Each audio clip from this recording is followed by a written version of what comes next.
حضرت ثوبان رضی اللہ تعالی عنہ کہتے ہیں کہ جب سونے اور چاندی کے بارے میں آیت اتری تو لوگ کہنے لگے کہ اب کون سا مال ہم اپنے لیے رکھیں۔ حضرت عمر رضی اللہ تعالی عنہ نے کہا، میں اسے تمہارے لیے معلوم کر کے آتا ہوں، اور اپنے اونٹ پر سوار ہو کر اسے تیز دوڑوایا اور نبی اکرم صلی اللہ علیہ وسلم کے پاس پہنچے۔ میں بھی آپ کے پیچھے تھا۔ انہوں نے عرض کیا، اللہ کے رسول، ہم کون سا مال رکھیں؟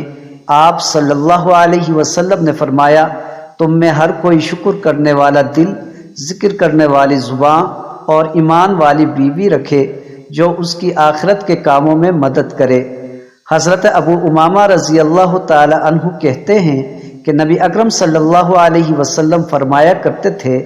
تقوی کے بعد مومن نے جو سب سے اچھی چیز حاصل کی وہ ایسی نیک بیوی ہے کہ اگر شوہر اسے حکم دے تو اسے مانے، اور اگر اس کی جانب دیکھے تو وہ اسے خوش کر دے، اور اگر وہ اس کے بھروسے پر قسم کھا لے تو اسے سچا کر دکھائے، اور اگر وہ موجود نہ ہو تو عورت اپنی ذات اور اس کے مال میں اس کی خیر خواہی کرے۔ حضرت ابو ہریرہ رضی اللہ تعالی عنہ سے روایت ہے کہ رسول اللہ صلی اللہ علیہ وسلم نے اس عورت پر لعنت کی جو مردوں کی مشابہت اختیار کرے، اور اس مرد پر لعنت کی جو عورتوں کی مشابہت اختیار کرے۔ حضرت ابو ہریرہ رضی اللہ تعالی عنہ سے روایت ہے کہ رسول اللہ صلی اللہ علیہ وسلم کی خدمت میں ایک دیہاتی آیا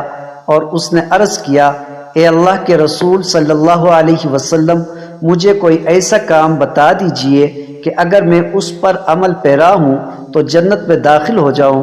آپ صلی اللہ علیہ وسلم نے فرمایا، اللہ تعالیٰ کی عبادت کرو اور اس کے ساتھ کسی کو شریک نہ کرو، نماز پابندی سے پڑھو اور فرض کی گئی زکوٰۃ ادا کرو، اور رمضان کے روزے رکھو۔ دیہاتی نے یہ سن کر کہا، قسم ہے اس اللہ کی جس کے دست قدرت میں میری جان ہے، میں کبھی اس میں کمی بیشی نہیں کروں گا۔ پھر جب وہ پشت پھیر کر چلا گیا تو رسول اللہ صلی اللہ علیہ وسلم نے فرمایا، جس آدمی کو جنتی آدمی دیکھنے سے خوشی ہو تو وہ اس شخص کو دیکھ لے۔